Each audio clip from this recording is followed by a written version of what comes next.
Hello friend, आप सभी का स्वागत है Vijit study point YouTube channel में। आज की इस वीडियो में यूपी वेट एंट्रेंस एग्जाम 2026 के लिए जीके का प्रीवियस ईयर क्वेश्चन पेपर करने वाले हैं। तो वीडियो को शुरू से लेकर अंत तक देखिएगा। चैनल पर नए चैनल को सब्सक्राइब कर लीजिएगा। पीडीएफ के लिए Vijit study point Telegram channel को ज्वाइन कर लीजिएगा।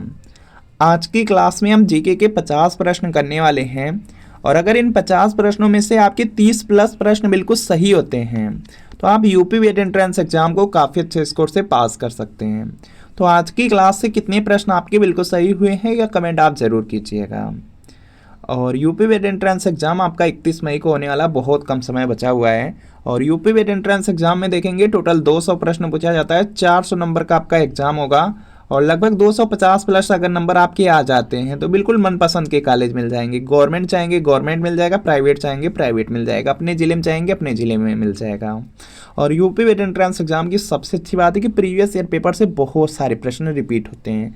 जैसे आपका जीके में 50 प्रश्न पूछा जाता है, 50 में देखेंगे लगभग 30 से 35 प्रश्न तो प्रीवियस ईयर पेपर से ही देखने को मिल जाते हैं। बिल्कुल इसी तरीके से हिंदी है, हिंदी में भी 50 प्रश्न पूछा जाता है, लगभग 35 से 40 प्रश्न आपका प्रीवियस ईयर पेपर से। रीजनिंग में भी 50 प्रश्न रहते हैं, लगभग 35 से 40 आपको प्रीवियस ईयर पेपर से ही देखने को मिलते हैं। इसी तरीके से आर्ट, साइंस, कॉमर्स, एग्रीकल्चर है, वहाँ पे भी बहुत सारे प्रश्न प्रीवियस ईयर पेपर से देखने को मिलते हैं। तो ये यूपी वेट एंट्रेंस एग्जाम 2026 के लिए प्रीवियस ईयर पेपर है। इसमें आपको 2011 से लेकर 25 तक का पूरे 15 साल का पेपर मिलेगा।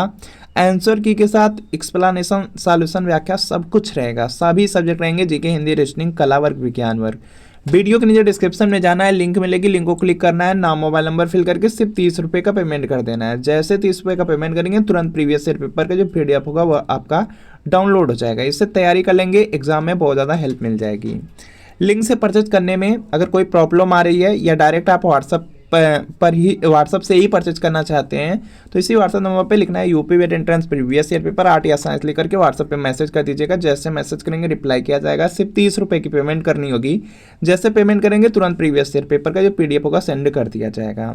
तो चलिए आज की क्लास को कंटिन्यू करते हैं। और आज की क्लास का आपका सबसे पहला प्रश्न है, भारत में न्यायपालिका निम्न की देखरेख में कार्य करती है। तो इसका देखिए आपको सही जवाब करना है। देखिए जो भारत में न्यायपालिका है, न्यायपालिका बिल्कुल स्वतंत्र है। तो यहाँ पर आपका ऑप्शन नंबर डी वाला बिल्कुल राइट आंसर होगा। और यह प्रश्न पूछा गया है आपके यूपी वेट एंट्रेंस एग्जाम में।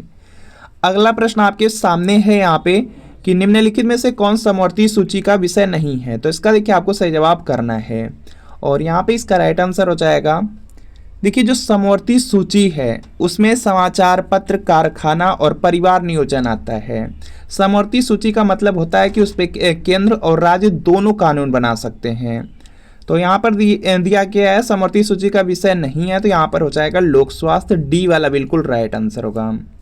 अगला प्रश्न आपके सामने है यहाँ पे कि किसी कारणवश कार्यकाल के दौरान राष्ट्रपति की मृत्यु हो जाए तो उपराष्ट्रपति अधिकतम कितने समय तक राष्ट्रपति के रूप में कार्य कर सकता है। तो यहाँ पे इसका राइट आंसर हो जाएगा 6 महीने तक। ऑप्शन नंबर जो डी वाला दिया गया है, डी वाला बिल्कुल यहाँ पे राइट आंसर होगा। डी वाला बिल्कुल यहाँ पे राइट आंसर हो जाएगा। अगला प्रश्न आपके सामने है कि कोई भी विधेयक धन विधेयक है या नहीं, इसका निर्णय कौन करता है। तो इसका देखिए आपको सही जवाब बताना है। यह निर्णय लोकसभा के अध्यक्ष लेते हैं कि कोई भी विधेयक व धन विधेयक है या नहीं। तो यहाँ पर आपका ऑप्शन नंबर ए वाला राइट आंसर होगा। अगला प्रश्न आपके सामने है, राष्ट्रपति अपना त्यागपत्र किसे संबोधित करते हुए देता है। तो इसका देखिए आपको सही जवाब करना है। राष्ट्रपति अपना जो त्यागपत्र है वह उपराष्ट्रपति को संबोधित करते हुए देते हैं। तो यहाँ पे सी वाला राइट आंसर है। अगर कभी उपराष्ट्रपति को अपना त्यागपत्र देना होता है तो वह राष्ट्रपति को देते हैं। और इसके बाद देखेंगे नेक्स्ट प्रश्न आपका है, राज्य में मंत्रिपरिषद उत्तरदायी होती है। तो इसका देखिए आपको सही जवाब बताना है। राज्य में यहाँ पे पूछा क्या है, राज्य में मंत्रिपरिषद किसके यहाँ पे उत्तरदायी होती है। तो यह विधानसभा के प्रति उत्तरदायी रहती है, डी वाला राइट आंसर है। यहीं पर आपसे पूछा जाता है यहाँ पे कि जो यहाँ पे देश है, देश में यहाँ पे जो मंत्रिपरिषद है वह किसके प्रति यहाँ पे उत्तरदायी रहती है। तो वह आपका हो जाता है लोकसभा के प्रति। यह पॉइंट याद रखेंगे। राज्य के लिए पूछा जाएगा तो मंत्रिपरिषद, केंद्र के लिए या भारत देश के लिए पूछा जाएगा तो वह लोकसभा के प्रति उत्तरदायी रहेगी मंत्रिपरिषद। यह पॉइंट याद रखेंगे। अगला प्रश्न आपके सामने है कि निम्नलिखित में से किस संविधान संशोधन के अंतर्गत मौलिक कर्तव्यों को शामिल किया गया है। तो इसका देखिए आपको सही जवाब बताना है। यहाँ पे इसका राइट आंसर हो जाएगा 42वें संविधान संशोधन अधिनियम के द्वारा। तो ए वाला राइट आंसर है। दिया गया संविधान संशोधन के अंतर्गत जो मौलिक कर्तव्य है, मौलिक कर्तव्य को शामिल किया गया है, तो यह 42वां जो संविधान संशोधन अधिनियम आया था उसी के अंतर्गत किया गया है। तो यहाँ पे क्या होगा, ए वाला आपका राइट आंसर है। और यह प्रश्न आपके एग्जाम के लिए बहुत ज़्यादा इंपॉर्टेंट है। अगला प्रश्न आपके सामने है यहाँ पे कि भारतीय संविधान में राज्य के नीति निर्देशक तत्वों की जो संकल्पना है किस देश के संविधान पर आधारित है। तो यहाँ पे इसका राइट आंसर हो जाएगा आयरलैंड। यहाँ पे बेसिकली पूछा गया है कि जो राज्य के नीति निर्देशक सिद्धांत हैं वह कहाँ के संविधान से, किस देश के संविधान से लिए गए हैं। तो वह आयरलैंड के संविधान से लिए गए हैं। तो सी वाला राइट आंसर है। कई बार बीएड में पूछा गया प्रश्न है। अगला प्रश्न आपके सामने है कि भारतीय संविधान की जो अस्पृश्यता का उन्मूलन है से संबंधित कौन सा अनुच्छेद है। अस्पृश्यता का अंत है, जो छुआछूत का अंत है, वह किस अनुच्छेद में है। तो यहाँ पे इसका राइट आंसर हो जाएगा अनुच्छेद 17 में। ऑप्शन नंबर ए वाला बिल्कुल राइट आंसर है। अगला प्रश्न आपके सामने है कि इष्ट की नीतियों से कौन सा प्रधानमंत्री सबसे ज्यादा प्रभावित हुआ। तो यहाँ पे इसका राइट आंसर हो जाएगा इंद्र कुमार गुजराल। ऑप्शन नंबर यहाँ पे सी वाला राइट आंसर है। अगला प्रश्न आपके सामने है कि संसद का अर्थ है। तो इसका देखिए आपको सही जवाब बताना है। तो देखिए जो संसद होता है, संसद में आप लोग देखेंगे भारत के राष्ट्रपति आ जाते हैं और पूरी की पूरी लोकसभा और राज्यसभा आ जाती है। तो यहाँ पे राज्यसभा लोकसभा दिया गया है आपके ऑप्शन नंबर सी में। तो सी वाला बिल्कुल राइट आंसर। संसद में भारत के राष्ट्रपति, राज्यसभा और लोकसभा आती है। अगला प्रश्न आपके सामने है कि भारत में त्रिस्तरीय पंचायत राज प्रणाली का प्रस्ताव किसने यहाँ पे किया था। तो यहाँ पे इसका जो राइट आंसर है यह देखेंगे हो जाएगा यहाँ से बलवंत राय मेहता समिति। त्रिस्तरीय पंचायत जो राज प्रणाली है उसका प्रस्ताव बलवंत राय मेहता समिति ने यहाँ पे दिया था। तो यहाँ पे ए वाला राइट आंसर है। अगला प्रश्न आपके सामने है कि संवैधानिक प्रणाली के असफल हो जाने पे किसी राज्य में राष्ट्रपति शासन संविधान की किस धारा के अंतर्गत लागू किया जाता है। तो यहाँ पे इसका राइट आंसर हो जाएगा या अनुच्छेद जो 356 है, 356 के तहत किया जाता है। यहाँ पर देखेंगे कोई भी राज्य है, अगर यहाँ पे कोई भी राज्य है, अगर वहाँ पे जो संवैधानिक प्रणाली है अगर वह फेल हो जा रही है, असफल हो जा रही है, तो वहाँ पे राष्ट्रपति शासन लग जाता है। और जो राष्ट्रपति शासन लगता है वह अनुच्छेद 356 के तहत लगता है। तो बी वाला राइट आंसर है। अगला प्रश्न आपके सामने है कि संविधान सभा के अध्यक्ष कौन थे। तो इसका देखिए आपको सही जवाब बताना है। तो यहाँ पे इसका राइट आंसर हो जाएगा, देखिए जो संविधान सभा के अस्थायी अध्यक्ष थे, यहाँ पे कुछ भी नहीं दिया गया तो अस्थायी अध्यक्ष पूछा गया है। अस्थायी अध्यक्ष हो जाएंगे doctor Rajendra Prasad. Option number C वाला बिल्कुल राइट आंसर है। आपसे अस्थायी अध्यक्ष पूछा जा सकता है, डॉक्टर सच्चिदानंद सिन्हा हो जाएंगे। प्रारूप समिति के अध्यक्ष पूछा जा सकता है, डॉक्टर भीमराव अंबेडकर हो जाएंगे। अगला देखेंगे यहाँ पे प्रश्न दिया गया है, भारतीय संसद द्वारा विश्व संसदीय प्रणालियों में कौन सी अभिनव चर्चा प्रक्रिया समाविष्ट की गई है। तो यहाँ पे इसका राइट आंसर हो जाएगा शून्यकाल को। ऑप्शन नंबर बी वाला राइट आंसर है।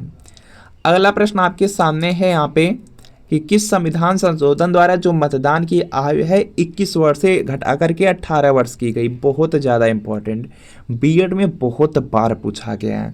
और यहाँ पे इसका राइट आंसर हो जाएगा 61वां संविधान संशोधन अधिनियम के द्वारा जो मतदान, जो वोट देने की आयु है 21 वर्ष से घटा करके 18 वर्ष किया गया और यह 1989 में आया था। तो यहाँ पर आपका ऑप्शन नंबर ए वाला बिल्कुल राइट आंसर होगा।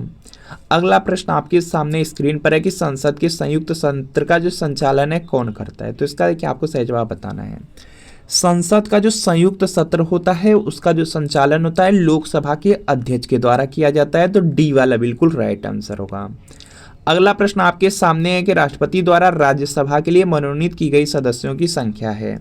तो देखिए यहाँ पे टोटल यहाँ पे जो राज्यसभा है, राज्यसभा में अधिकतम यहाँ पे मैक्सिमम 250 लोग रह सकते हैं और इन 250 लोगों में देखेंगे 12 लोग यहाँ पे राष्ट्रपति द्वारा मनोनीत किए जाते हैं। तो डी वाला बिल्कुल राइट आंसर हो जाएगा। और इसी तरीके से पूछा जाता है जो लोकसभा है, लोकसभा में अधिकतम कितनी सदस्य रह सकते हैं। तो लोकसभा में मैक्सिमम 550 सदस्य रह सकते हैं। यह पॉइंट याद रखेंगे। इसमें भी देखेंगे यहाँ पे 530 लगभग यहाँ पे राज्य से रहते हैं, बाकी यहाँ पे जो 20 सदस्य रहते हैं वो केंद्र शासित प्रदेश से रहते हैं, यह भी पॉइंट याद रखेंगे। अगला देखेंगे प्रश्न आपके सामने स्क्रीन पर है कि भारतीय राजनीतिक एकता का प्रतीक है, तो इसका देखिए आपको सही जवाब करना है। भारतीय जो राजनीतिक एकता है इसका प्रतीक होता है राजनीतिक जो पार्टियां हैं, तो यहाँ पे सी वाला राइट आंसर है। अगला प्रश्न आपके सामने है कि मुख्य न्यायाधीश की नियुक्ति कौन करता है, तो यहाँ पे इसका राइट आंसर हो जाएगा जो मुख्य न्यायाधीश होते हैं उनकी जो नियुक्ति है वह राष्ट्रपति के द्वारा किया जाता है, तो राष्ट्रपति बी वाले में दिया गया, बी वाला राइट आंसर है। अगला प्रश्न आपके सामने है कि कितने वर्षों तक के बच्चों को शिक्षा अनिवार्य की गई है, तो इसका देखिए सही जवाब हो जाएगा, सभी लोग जानते हैं कि जो 6 से 14 वर्ष बच्चे हैं उनके लिए यहाँ पे निःशुल्क और अनिवार्य शिक्षा का प्रावधान किया गया है, तो यहाँ पर आपका ऑप्शन नंबर ए वाला राइट आंसर होगा 6 से 14 वर्ष। अगला देखेंगे प्रश्न आपका दिया गया है किस अनुच्छेद के तहत बच्चों को शिक्षा अनिवार्य की गई है, तो यहाँ पे इसका राइट आंसर हो जाएगा जो अनुच्छेद 21A है उसी में बताया गया है कि जो 6 से 14 वर्ष के बच्चे रहेंगे उनके लिए बिल्कुल अनिवार्य निःशुल्क शिक्षा का प्रावधान है, तो यह पॉइंट याद रखेंगे। अगला प्रश्न आपके सामने है कि राष्ट्रपति किस अनुच्छेद के तहत लोकसभा को भंग कर सकता है, तो यहाँ पे इसका राइट आंसर हो जाएगा 80B हो जाएगा, यहाँ पे ए वाला राइट आंसर है। अगला प्रश्न आपके सामने है राज्यसभा व लोकसभा का संयुक्त अधिवेशन कौन बुलाता है, तो यहाँ पे इसका राइट आंसर हो जाएगा राज्यसभा और जो लोकसभा है उसका संयुक्त अधिवेशन राष्ट्रपति बुलाते हैं, तो यहाँ पर आपका ऑप्शन नंबर डी वाला बिल्कुल राइट आंसर है, इंपॉर्टेंट आपको याद रखना है। अगला देखेंगे प्रश्न आपका दिया गया है यहाँ पे कि उच्च न्यायालय के न्यायाधीशों की नियुक्ति कौन करता है, उच्च न्यायालय की बात किया गया तो यहाँ पे इसका राइट आंसर होगा राष्ट्रपति के द्वारा किया जाता है। उच्च न्यायालय के जो यहाँ पे न्यायाधीश होते हैं उनकी जो नियुक्ति है राष्ट्रपति के द्वारा की जाती है, तो डी वाला राइट आंसर है। अगला प्रश्न आपके सामने है कि भारतीय नागरिक के कितने मौलिक कर्तव्य हैं, तो यहाँ पे इसका राइट आंसर हो जाएगा 11 यहाँ पे मूल कर्तव्य या मौलिक कर्तव्य हैं, इसको याद रख लेंगे। आपसे यह भी पूछा जा सकता है मूल या मौलिक दोनों आपका सेम होता है, यह पॉइंट याद रखेंगे।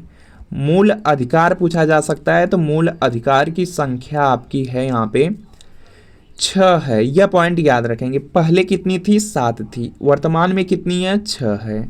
बिल्कुल इसी तरीके से यहाँ पे अनुसूची आपसे पूछा जा सकता है। अनुसूची की संख्या यहाँ पे पहले कितनी थी 8 थी, वर्तमान में अगर पूछा जाएगा तो वर्तमान में 12 अनुसूची हैं, इसको याद रखेंगे, वर्तमान ही आपको याद रखना है। इसी तरीके से यहाँ पे जो भारतीय संविधान है उसमें अगर भाग पूछ लिया गया, भाग की संख्या यहाँ पे पहले कितनी थी 22 थी, इस समय की बात किया जाए तो 25 है, इसको याद रखना है। वर्तमान का आप लोग याद रखेंगे, कोई गलती नहीं करेंगे। 3 से 4 प्रश्न है और यहीं से कोई प्रश्न पूछा जा सकता है।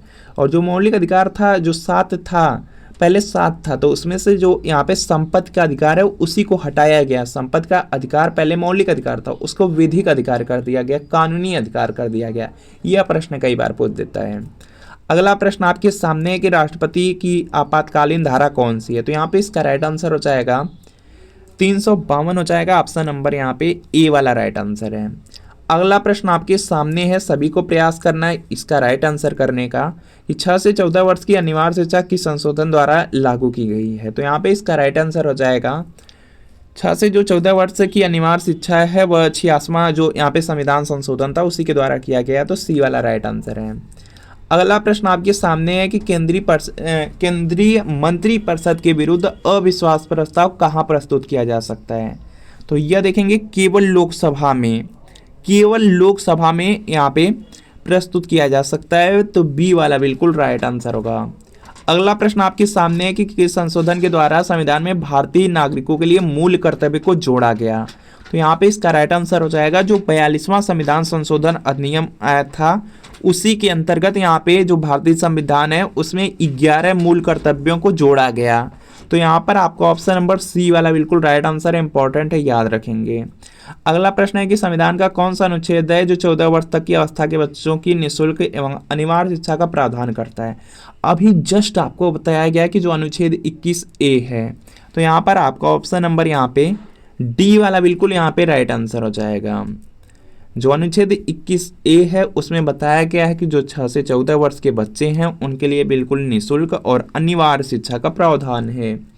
अगला देखेंगे प्रश्न आपका दिया गया है उस आयोग का अध्यक्ष कौन था जिसने शिक्षा के सभी पक्षों के बारे में संस्तुतियां दी? तो यहाँ पे इसका राइट आंसर हो जाएगा वो DS कोठारी था, डी वाला राइट आंसर है। अगला प्रश्न है कि भारत की संविधान सभा किसके अनुसार गठित की गई? तो यहाँ पे इसका राइट आंसर हो जाएगा जो कैबिनेट मिशन योजना थी उसी के अंतर्गत यहाँ पे जो भारत की संविधान सभा है उसका गठन किया गया था कैबिनेट मिशन योजना के अंतर्गत। तो डी वाला बिल्कुल राइट आंसर होगा, इंपॉर्टेंट है, याद रखना है। अगला प्रश्न आपके सामने है कि संविधान सभा के सदस्यों को निम्न में से किसने प्रत्यक्ष रूप से निर्वाचित किया? तो यहाँ पे इसका जो राइट आंसर है यह हो जाएगा प्रांतों की जो विधानसभा थी, तो यहाँ पे ए वाला राइट आंसर है। अगला प्रश्न आपके सामने है कि संविधान सभा की स्थापना कब हुई? तो यहाँ पे इसका राइट आंसर हो जाएगा 9 दिसंबर 1946 को जो संविधान सभा थी उसकी स्थापना हुई थी। तो 9 दिसंबर 1946 देखेंगे आपके ऑप्शन नंबर बी में, तो बी वाला राइट आंसर है। अगला प्रश्न आपके सामने है कि संविधान सभा के उद्घाटन अधिवेशन की अध्यक्षता किसने की? तो यहाँ पे इसका राइट आंसर हो जाएगा सच्चिदानंद सिन्हा, ऑप्शन नंबर सी वाला बिल्कुल राइट आंसर है।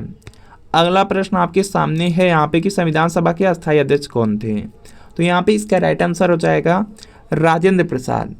संविधान सभा के जो अस्थायी अध्यक्ष थे वह राजेंद्र प्रसाद थे, सी वाला राइट आंसर। आपसे यह पूछा जा सकता है अस्थायी अध्यक्ष पूछा जा सकता है, तो यह डॉक्टर सच्चिदानंद सिन्हा होंगे। आपसे प्रारूप समिति के अध्यक्ष पूछा जा सकता है, तो यह डॉक्टर भीमराव अम्बेडकर होंगे। अगला प्रश्न आपके सामने है कि भारतीय संविधान सभा की जो प्रारूप समिति है उसके अध्यक्ष थे?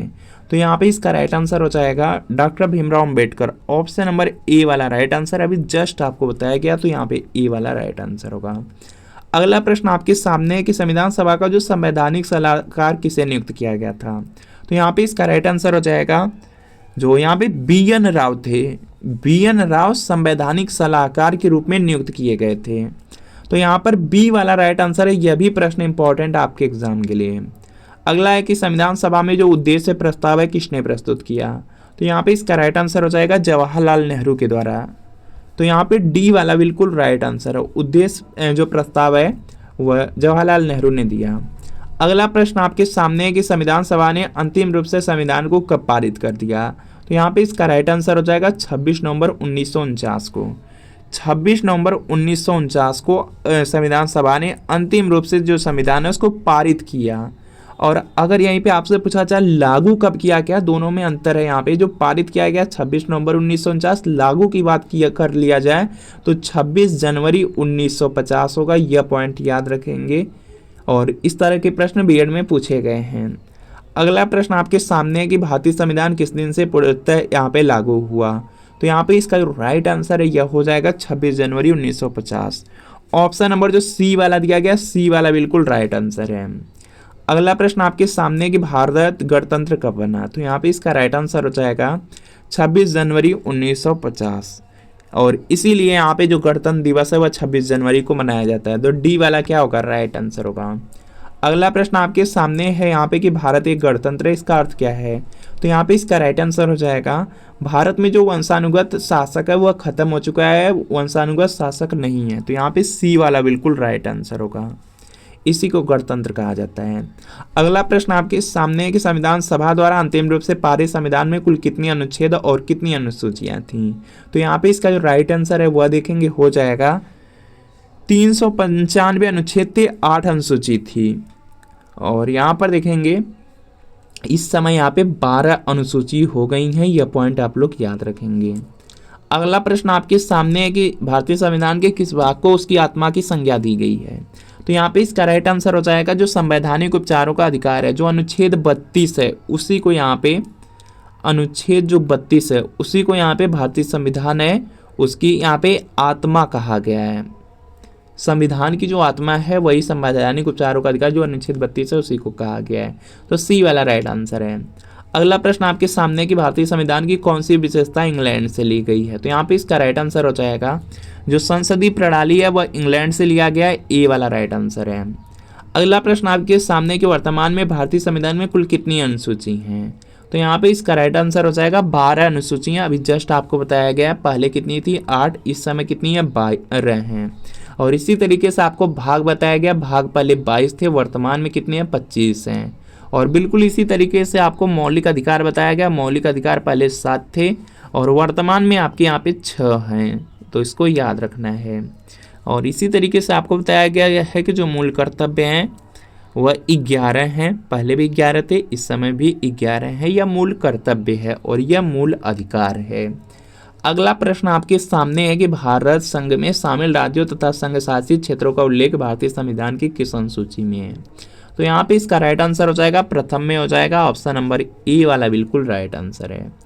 अगला प्रश्न आपके सामने है कि भारतीय संविधान की जो तीसरी अनुसूची है उसका संबंध है, तो यहाँ पे इसका राइट आंसर हो जाएगा उसका संबंध शपथ और प्रतिज्ञान से है, तो यहाँ पे बी वाला राइट आंसर है। तो फ्रेंड आपको बताना है कि इन 50 प्रश्नों में कितने प्रश्न आपके बिल्कुल सही हुए हैं, या कमेंट आप लोग जरूर कीजिएगा। वीडियो अच्छा लगा वीडियो को लाइक करिए, चैनल पर नए हैं चैनल को सब्सक्राइब कर लीजिए। अगर यूपी वेट एंट्रेंस एग्जाम की तैयारी कर रहे हैं और अगर यूपी वेट एंट्रेंस एग्जाम को पास करना है तो प्रीवियस ईयर पेपर आप लोग जरूर पढ़िए, और लिंक डिस्क्रिप्शन में है, लिंक को क्लिक करके नाम मोबाइल नंबर फिल करके इसको आप लोग परचेज कर सकते हैं, सिर्फ 30 रुपये में आपको मिल जाएगा। बाकी लिंक से परचेज करने में कोई प्रॉब्लम आ रही है या डायरेक्ट आप लोग व्हाट्सअप से परचेज करना चाहते हैं तो यहाँ पर आपको मिल जा रहा है व्हाट्सअप नंबर। इसी व्हाट्सअप नंबर पर आपको लिखना है यूपी वेट entrance previous year paper art या साइंस, और व्हाट्सअप पे जैसे मैसेज करेंगे रिप्लाई कर दिया जाएगा। 30 रुपये की पेमेंट करनी होगी, जैसे पेमेंट करेंगे तुरंत प्रीवियस ईयर पेपर सेंड कर दिया जाएगा। तो इस व्हाट्सएप नंबर पे मैसेज आप लोग ज़रूर कर लीजिए। तो मिलते हैं फ्रेंड आपसे नेक्स्ट वीडियो में।